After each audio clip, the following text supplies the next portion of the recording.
Hello student, मेरा नाम है नीलेश जंगील और बॉन्ड केमिस्ट्री बाय एनएस में आपका स्वागत है। आज हम पढ़ेंगे सल्फ्यूरस एसिड के बारे में। ठीक है, सल्फ्यूरस एसिड जिसका फार्मूला होता है H2SO3, है ना। ये एक प्रकार के क्या है, ऑक्सी जो है एसिड है। ठीक है, ऑक्सी एसिड किसे बोलेंगे? ऑक्सीजन युक्त जो एसिड होता है उसे बोला जाता है ऑक्सो एसिड। ठीक है, तो हाइब्रिडेशन देखेंगे तो सल्फर का एटॉमिक नंबर होता है 16। ठीक है, तो लास्ट सेल्स में कितने इलेक्ट्रॉन होते हैं? 2 8 6। लास्ट सेल्स में कितने इलेक्ट्रॉन है? 6 इलेक्ट्रॉन है। हाइब्रिडाइजेशन निकालना है तो क्या करोगे आप? हाइब्रिडाइजेशन निकालना है सल्फर का, तो सल्फर के लास्ट सेल्स में कितने इलेक्ट्रॉन है? 6 इलेक्ट्रॉन है ना। Number of valent electron of central atom कितने हैं? 6 है ना। आउटर सेल्स में 6 इलेक्ट्रॉन है। कितने मोनोवैलेंट एटम है? 2 है।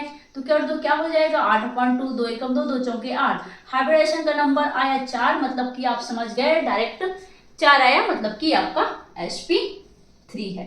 अब sp3 आया तो आपको तुरंत उसका ज्योमेट्री पता चल गया। ठीक है, कि इसका ज्योमेट्री क्या होगा? तो इसका ज्योमेट्री होगा टेट्राहेड्रल। टेट्राहेड्रल है ना, चतुष्फलकी व्यवस्था, मतलब कि उस सेंट्रल एटम में इलेक्ट्रॉन की व्यवस्था किस प्रकार से है? तो उसकी व्यवस्था है इस प्रकार से, है ना। उस सेंट्रल एटम सल्फर में इलेक्ट्रॉनों की व्यवस्था इस प्रकार से है। अब यहीं से हम शेप देखेंगे, है ना। आपको हाइब्रिडेशन पता चल गया ना, तो आप शेप बता सकते हो इजीली। कैसे बताओगे? तो हाइब्रिडेशन sp3 आया, मतलब कि टेट्राहेड्रल ज्योमेट्री है। तो सबसे पहले क्या आप करोगे? शेप बनाने के लिए क्या करोगे? टेट्राहेड्रल ज्योमेट्री बनाओगे। ठीक है, ये टेट्राहेड्रल ज्योमेट्री बना लिए। ये ज्योमेट्री टेट्राहेड्रल है ना, ये सेंट्रल एटम में इलेक्ट्रॉनों की व्यवस्था वो बन गया, उसको बनाओगे। ठीक है, sp3 आया, मतलब कि यही बनाओगे पहले। ठीक है, ये बना लिए। अब देखो सेंटर पे कौन है? सल्फर है। ठीक है, अब कितने ऑक्सीजन है भैया? तो डाल दो, कितने ऑक्सीजन है? 3 ऑक्सीजन है। अब जितने हाइड्रोजन है वो सबसे पहले किसके से जुड़ेगा? किससे जुड़ेगा? ऑक्सीजन से। जो हाइड्रोजन है वो किससे जुड़ेगा? ऑक्सीजन से। अब बच गया क्या? ऑक्सीजन। अब देखो सल्फर के पास कितने इलेक्ट्रॉन है? लास्ट सेल्स में कितने इलेक्ट्रॉन? 6 इलेक्ट्रॉन। तो यहाँ पे एक इलेक्ट्रॉन बॉन्ड बना लिया इस ऑक्सीजन के साथ, एक इलेक्ट्रॉन यहाँ पे बॉन्ड बना लिया, एक इलेक्ट्रॉन यहाँ पे। तो कितने इलेक्ट्रॉन यूज हो गया? 3। ठीक है, एक जो है ऑक्सीजन के पास क्या है? एक बॉन्ड मिला, इसके पास कितने इलेक्ट्रॉन है? 2 इलेक्ट्रॉन है। एक सल्फर के साथ बॉन्ड बना लिया, ठीक है, सिग्मा बॉन्ड बना लिया, और एक सल्फर के साथ क्या बना लेता है? पाई बॉन्ड बना लेता है। ठीक है, अब कितने बॉन्ड बन गया है? कितने बॉन्ड पार्टिसिपेट किया सल्फर के? कितने इलेक्ट्रॉन? तो कितने इलेक्ट्रॉन पार्टिसिपेट किया? 4 इलेक्ट्रॉन। तो बचा कितने इलेक्ट्रॉन? 2 इलेक्ट्रॉन। लोन पेयर बना लिया। ठीक है, इसको ऐसे लिख सकते हैं ये। ठीक है, तो ये हो जाएगा। अब देखो आप टेट्राहेड्रल ज्योमेट्री बना लिए, उसमें आप एटम्स को रख दिए, है ना, इस प्रकार से व्यवस्थित करके। ठीक है, अब तो आपको शेप देखना है, तो आप क्या देखोगे? ओनली बॉन्ड पेयर देखोगे, वो कितने बॉन्ड से बनाया और किस प्रकार से शेप है। लोन पेयर नहीं दिखता ना, वो छुप जाता है, क्योंकि वो बॉन्ड में पार्टिसिपेट ही नहीं कर रहा है। जो बॉन्ड बनाएगा वही दिखेगा। तो ये कैसा कैसा दिख रहा है? पिरामिडल। ठीक है, पिरामिडल। अब जो टेट्राहेड्रल में बॉन्ड एंगल रहता है 109 अंश। अब इस लोन पेयर की वजह से क्या होता है? इस लोन पेयर और ये बॉन्ड बनाए, तो बॉन्ड पेयर लोन पेयर के बीच क्या होता है? रिपल्सन होता है। तो रिपल्सन होता है ना, क्योंकि इसकी एनर्जी हाई होती है ना। इस बॉन्ड पेयर से इसकी एनर्जी हाई होती है, क्योंकि ये किसी के साथ बॉन्ड बनाया नहीं है।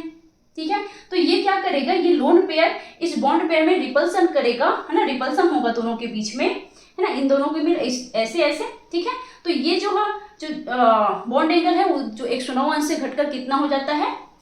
कितना हो जाएगा? 107, क्योंकि पिरामिडल स्ट्रक्चर है ना।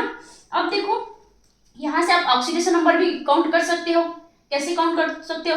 आप मैथमेटिकली यहां से भी देख सकते हो ना।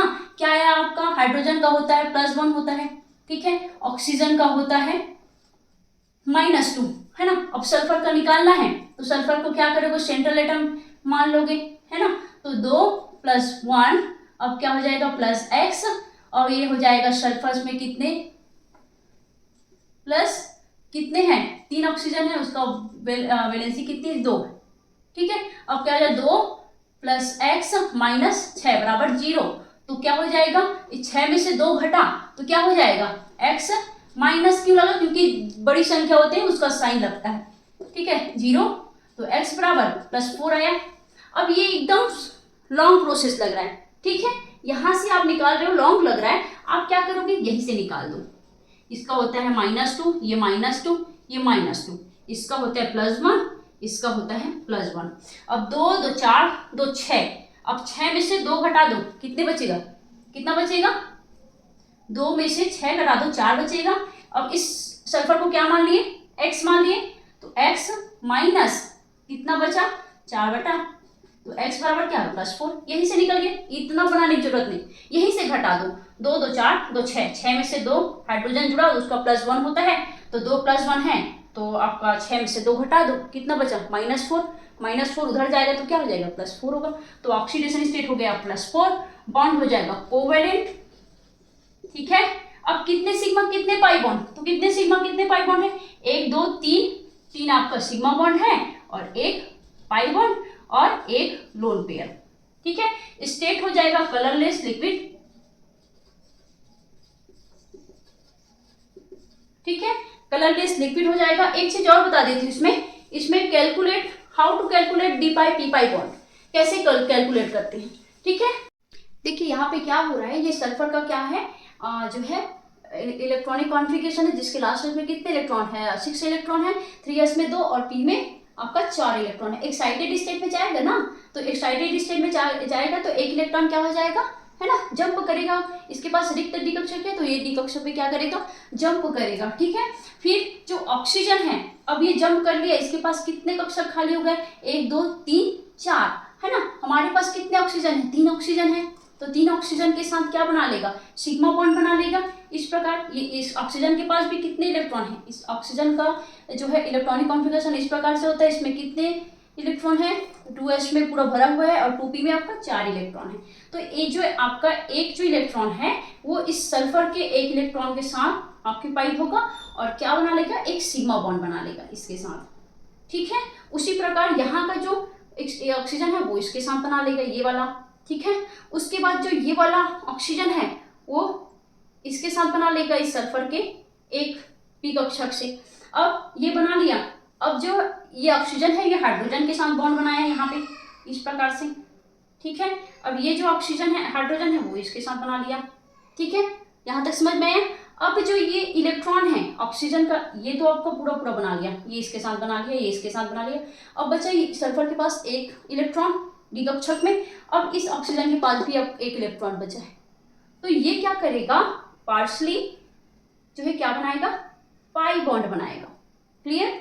ये दोनों क्या बनाएगा, पाई बॉन्ड बनाएगा, ये आपका सिग्मा बॉन्ड है, ये भी सिग्मा बॉन्ड है, ये भी सिग्मा बॉन्ड है, और ये आपका बन जाएगा जो बचा है एक इलेक्ट्रॉन सल्फर का डी कक्षक का और ये आपका ऑक्सीजन का एक इलेक्ट्रॉन, वो दोनों आपका क्या बना लेगा, आपका पाई बॉन्ड बना लेगा। तो कैसे, अगर ऐसा क्वेश्चन आता है ना इस सल्फ्यूरस एसिड में, है ना, how to calculate PD pi bond, है ना, और इसमें कितने जो है पीडी पाई बॉन्ड है, ठीक है। तो यहाँ पे कितने पीडी पाई बॉन्ड है, तो यहाँ पे एक p कक्षक का, है ना, पीडी क्यों बोला, क्योंकि p ऑर्बिटल के इलेक्ट्रॉन और d ऑर्बिटल के इलेक्ट्रॉन आपस में ओवरलैप कर रहा है ना, इस कारण पीडी, और जो बॉन्ड बना है वो क्या है, पाई बॉन्ड, तो पीडी पाई बॉन्ड, ठीक है। तो कितने हैं, तो 1 पीडी पाई बॉन्ड है, समझ में। तो इस प्रकार से होता है, ठीक है, कभी भी जो ओवरलैप होता है ना तो इस प्रकार से होगा, कोवलेंट बॉन्ड बनेगा तो उसमें जो ओवरलैप होगा वो इस प्रकार से होगा, ठीक है, समझ में आया,